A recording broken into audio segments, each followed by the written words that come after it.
Yo guys, kalian yang udah jadi gadgeteer selama K2G pasti udah tahu dong kalau gue pribadi tuh salah satu yang paling gue concern dari sebuah smartphone itu adalah urusan baterai dan charging. Jadi beberapa tahun terakhir ini udah menjadi nirvana buat gue, di mana produsen smartphone udah berlomba-lomba kenceng-kencengin charging speed sampai di poin dimana menurut gue mulai konyol.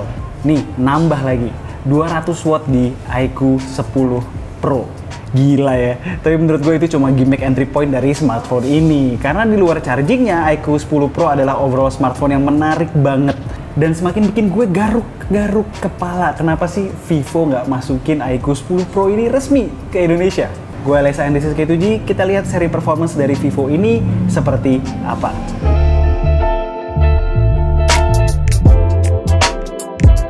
Jualan utamanya yang nggak mungkin kita lewati adalah the fact that ini adalah smartphone pertama yang menggunakan charging speed 200 watt. Kita tes dulu yuk, sekenceng apa ini? Biar afdol, coba kita bandingin dengan 120 watt chargingnya Poco F4 GT yang sama-sama punya baterai 4700 mAh. Kita mulai dari baterai nyisa 1-2% deh. Let's go!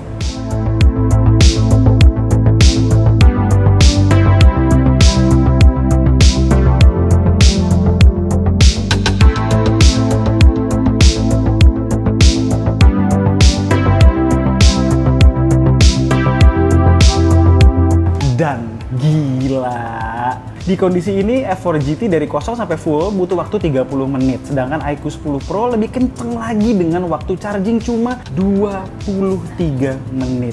Ya bener, perbedaan antara 200 watt dan 120 watt ternyata memang tidak sejauh itu. Itu cukup konsisten dengan beberapa pengalaman gue dengan charging speed 25 watt versus 45 watt atau 65 watt versus 80 watt misalnya. Semakin kencang, semakin berasa pula rule of diminishing return-nya. Yang artinya semakin tinggi cost-nya, semakin minim pula peningkatannya. Nah, dengan charging speed seperti itu, biasanya gue nggak terlalu memikirkan ketahanan baterai ya. Tapi iQOO 10 Pro ini menurut gue memang baterainya kurang oke nih. Mungkin gara-gara firmware awal atau gimana gue nggak ngerti juga. Dibandingkan dengan 3 smartphone 8 Plus Gen 1 yang udah gue coba, battery life-nya paling kurang oke. Dipakai penggunaan normal sehari-hari, kira-kira dapat SOT kurang lebih 6 jam. Dipakai full gaming non-stop, cuma dapat di bawah 5 jam. Kalau tadi gue bilang charging speed hanyalah entry point buat iQOO untuk menarik calon pembelinya, itu karena secara overall package itu sebenarnya menarik banget. Desainnya ganteng, titik. Terutama di unit warna putih ini. Bagian atasnya kaca warna hitam dengan motif karbon bikin nyaru modul kameranya yang punya warna sama. 2/3 back covernya warnanya putih berbahan vegan leather dengan BMW stripes vertikal yang sama sekali nggak berasa tempelan tapi menjadi satu kesatuan dengan desain yang matang. Frame-nya metal atas bawah flat, gue suka. Tombol powernya dikasih aksen biru, nice touch. Balik ke depan, well curved screen. Gue fine ya dengan curved screen di handphone yang fokusnya style dan bukan performance. Tapi untuk handphone gaming gue prefer layar yang flat. Layarnya cakep kayak Vivo X80 Pro yang udah pernah K2G review, identik sepertinya. Sama-sama 6,78 inch LTPO3 120Hz, resolusinya 2K, outdoor brightness bisa sampai 1000 nits, pokoknya mirip banget lah. Di dalam layar juga tersedia fingerprint sensor yang sama, dengan kontak area yang lebih besar dan teknologi ultrasonic yang cepat dan akurat. Jeroannya nih, yang kena upgrade dari X80 Pro. Seperti gue bilang tadi, chipsetnya Snapdragon 8 Plus Gen 1 yang cukup impresif di beberapa smartphone yang udah gue coba. Nggak cuma soal peak performance, namun juga performance stability. Di sini main Genshin Impact selama 40 menit, rata-rata frame rate-nya di sekitar 57 fps. Cuma yang gue notice emang 8 Plus Gen 1 di sini nggak sebaik beberapa handphone lain yang udah gue coba. Walaupun ya tetap ya, jauh lebih bagus daripada 8 Gen 1.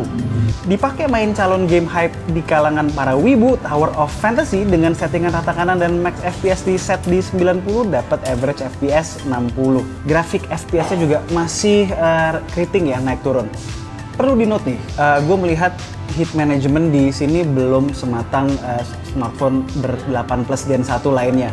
Di luar gaming, 8 Plus Gen 1 di sini jelas tidak mengalami kesulitan apapun soal thermal maupun performance. Nah, seperti biasa yang menarik juga dari iQOO series akhir-akhir ini adalah kameranya yang nggak lari jauh dari seri flagshipnya yaitu X series. Di belakang ada 3 kamera, 50 megapiksel untuk kamera utama dan ultrawide, dan 14,6 megapiksel untuk kamera tele 3x. Sama seperti flagshipnya, Vivo V1 Plus chip yang membantu image processing juga hadir di sini. Bedanya di sini nggak ada embel-embel Zeiss lagi, so pure Vivo tuningannya. Karakter-karakter fotonya mirip sebetulnya dengan X80 Pro. Sharpness-nya, dynamic range-nya, processing-nya, cuma beda di color rendering di mana X80 Pro berasa lebih bener aja. Cuma ini gue melihat sekedar urusan tuningan yang sewaktu-waktu bisa kena update. Lihat nih, beberapa perbandingan foto dengan X80 Pro.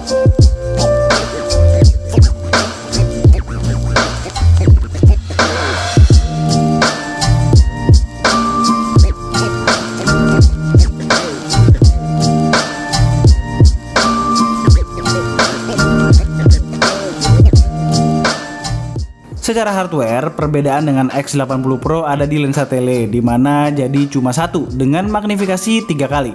Besar bukaan di lensa-lensanya juga beda. Ultrawide-nya di sini lebih lebar, FOV-nya nyampe 150 derajat, sehingga bisa moto fisheye.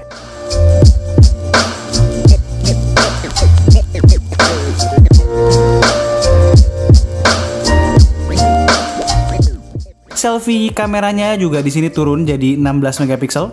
Dan gimbal OIS justru balik lagi ke kamera utama di iQOO 10 Pro ini. Well, tapi ternyata dipakai rekam video 4K 60 fps, stabilisasinya mirip-mirip aja dengan main camera X80 Pro yang nggak pakai gimbal lagi. Malah sedikit lebih smooth di X80 Pro nih. Mungkin Vivo perlu reconsider soal micro gimbal teknologi ini deh. Bener berguna nggak sih? Mending duitnya lari ke improving video selfie jadi 4K gitu loh, lebih berguna kayaknya.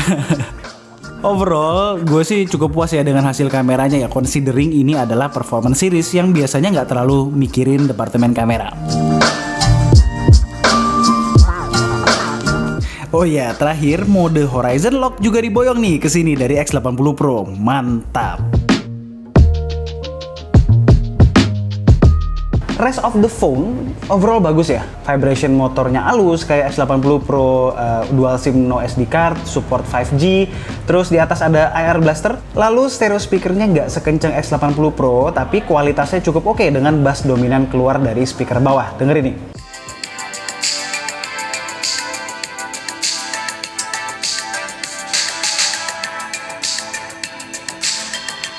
iQOO 10 Pro juga support fast wireless charging 50 watt dan reverse wireless charging.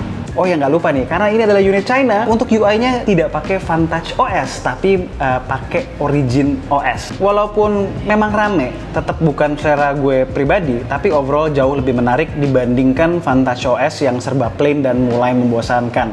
Themingnya seru, launchernya punya banyak fitur, looknya pun seger. Mudah-mudahan Vivo segera roll out deh Origin OS di unit globalnya, karena asli Vantage OS udah mulai membosankan banget. Alright, iQOO 10 Pro. Gue tuh heran banget ya kenapa Vivo susah banget bawa seri iQOO ini ke market global, terutama Indonesia. Sebenarnya daripada masuk 2 seri X ke Indonesia, gue personally prefer Vivo Indonesia bawa satu aja plus iQOO. Karena iQOO ini beberapa tahun terakhir menurut gue sudah berhasil banget ngasih handphone performance yang experience-nya udah nyerempet flagship all-rounder. Oh ya, buat yang mau beli iQOO 10 Pro ini boleh kunjungi lapaknya Apple Tree, linknya udah gue taruh di deskripsi. Alright, sekian aja video dari gue kali ini. Gue Alessa and this is K2G, tunggu racun-racun kami berikutnya. Bye.